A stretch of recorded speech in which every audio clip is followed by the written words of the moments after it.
Hi everyone, it's JoJo Trucker. I'm back. Just spent a week down in Texas on a little vacation visiting my husband who's been working down there. My company got me a load down there and then I got to spend some time with him and then a load back. So I am now recording this from our Joliet terminal. This is one of our nap rooms where I'm hanging out. I've got a load that leaves tomorrow. So I thought I would take the opportunity to say hello. Thank you again for watching my videos and for some new subscribers. So hi and welcome. I wanted to use this video to answer some questions from both Rob and Lori. They're very related questions, but then I also wanted to discuss hours of service, which is kind of a complicated thing. Well, it was complicated for me at first, but I had to get some props together to explain that to you. So Rob had asked about the trucks that you see along the exit ramps by the Oasis. Yes, Rob, they are most likely sleeping. The problem with that is the lack of places that we as truckers have to park. There's a lot of truck stops around, and I usually try to park my truck in a truck stop near where I'm visiting. So for example, there's a cute little truck stop by my dad's house. So when I want to go say hi and visit my dad for a little while, I can park there. That truck stop is usually pretty crowded and I have to make a reservation and reserve a spot, which usually costs about $22 a day. But with my schedule being so last minute, it's kind of hard because you have to give them notice. Those reserve spots run out pretty quick. But the main truck stops are Pilot and TA and Petro and Loves. So TA and Petro have reserve spots that you can reserve on a daily basis, usually about 25 bucks a day, which is still cheaper than a hotel room. Some of the Pilots also have reserve spots, but I usually like to park at Loves. Our company has our fuel stops at the Loves truck stops. So there's a few strategically placed that I have been able to use to visit family and friends.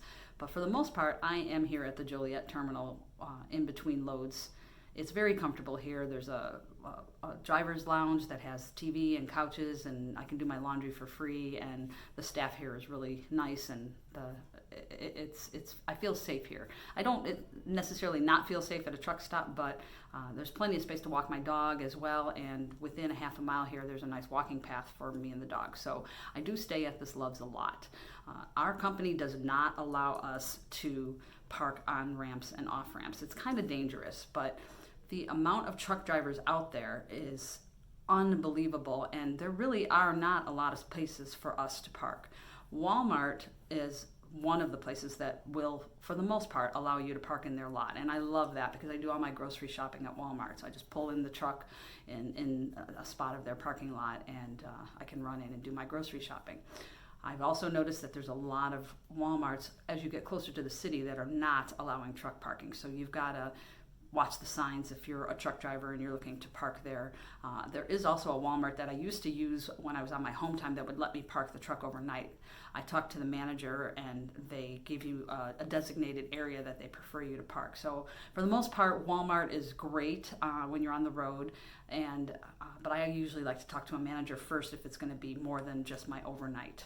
So that leads me into hours of service.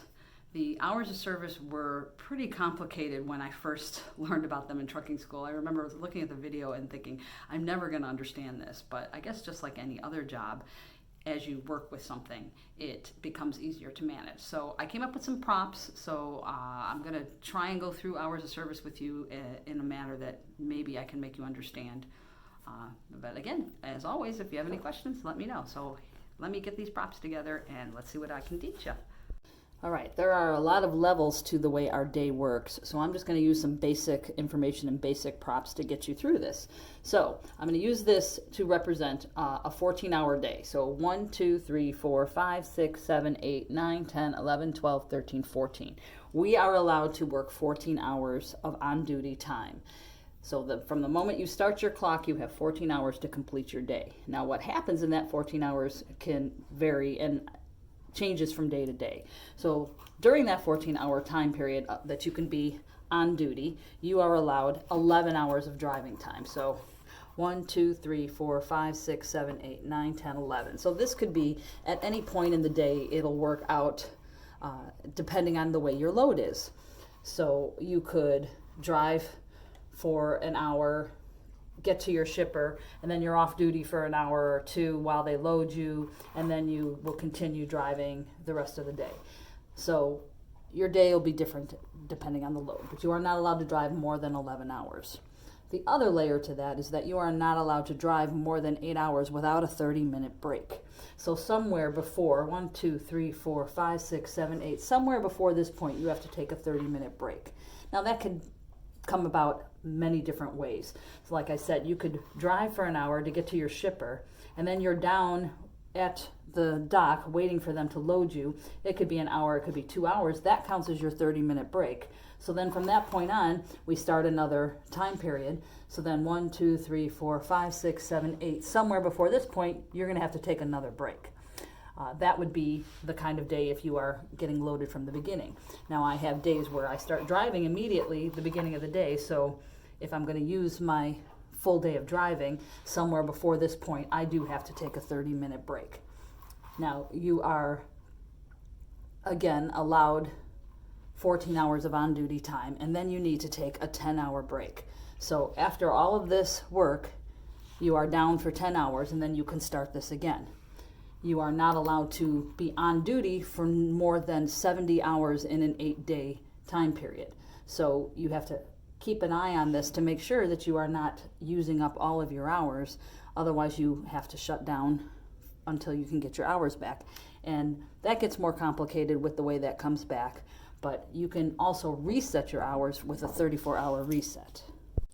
There are a few different ways that we keep track of our hours. My company uses electronic logs, and actually most companies are using that these days. It's an app that is on a tablet in our truck, and we can switch our duty to on duty or off duty. It also starts to detect that we are driving once the vehicle starts moving. It keeps track of our hours, it keeps track of our location, and it keeps track of the amount of miles that we've run for the day. And to be honest with you, I much prefer that. I'm kind of an electronic kind of person, and it's pretty foolproof. But this is the way it used to be done before electronic logs, and this is what they call a paper log. As you can see, it has a lot of information in here, but we are required to learn this and know how to do a paper log in case our electronics shut down. So I was taught this in school. I do know how to fill all this information out, and it is quite detailed. But back in the day before of electronic logs, truckers used to use these to keep track of their hours. And what I have found, though, is there's a lot of truckers out there that will run and keep 2 or 3 of these going at once so that they can basically falsify their logs and run longer hours than are allowed. Now the advantage for them on that is they get paid by the miles, and they're actually going to make more money because they drove more miles. The disadvantage for me is a safety thing. I feel like most accidents happen because a driver is driving too fast or is tired, and I feel that that is a safety issue, and I am not a big fan of hearing that truck drivers are running multiple logs. But I do hear it, and I have run into a lot of truck drivers that like to brag about that they have run 2 and 3 logs at a time. So again, I'm an electronics kind of person, so I'm going to stick with my electronics. Well, I hope that answered some questions that you may have had about how my days go. Another question Lori had was if I'm running, how many days I run, and if I get any time off. My company basically will run me as long as I ask to be run. They're great about giving me a day off when I ask for it, but for the most part, I have days where I will run load after load after load, but then days like today where I only drove maybe 3 hours. I'm here at the shop getting some work done on my truck, and my next load's not till tomorrow, so I will sit down and chill out, doing some laundry. My kids are going to probably end up meeting me for dinner, and then tomorrow I'll get back to work. So when something comes up, like a family event or whatever, I ask for the time off, they give it to me, no questions asked. And I'm sure if I got tired and really needed a day off, they would support that. They're very good with that. They've encouraged us that if we're too tired to finish a load, to make sure we communicate with them and let them know that. So I am very grateful that I'm with a company that is that awesome to their drivers. So thanks again for watching my video. I hope that gave you some more explanation. I know that there are more levels to the hours of service that I did not cover.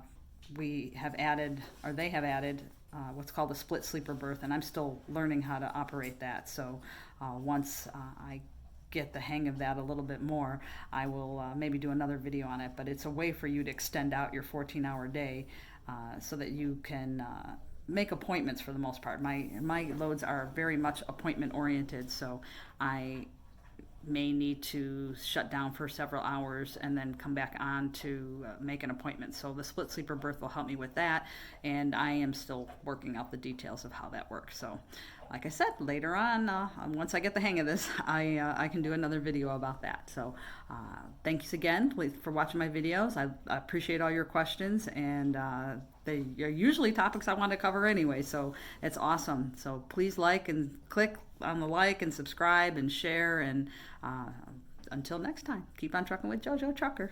Thanks.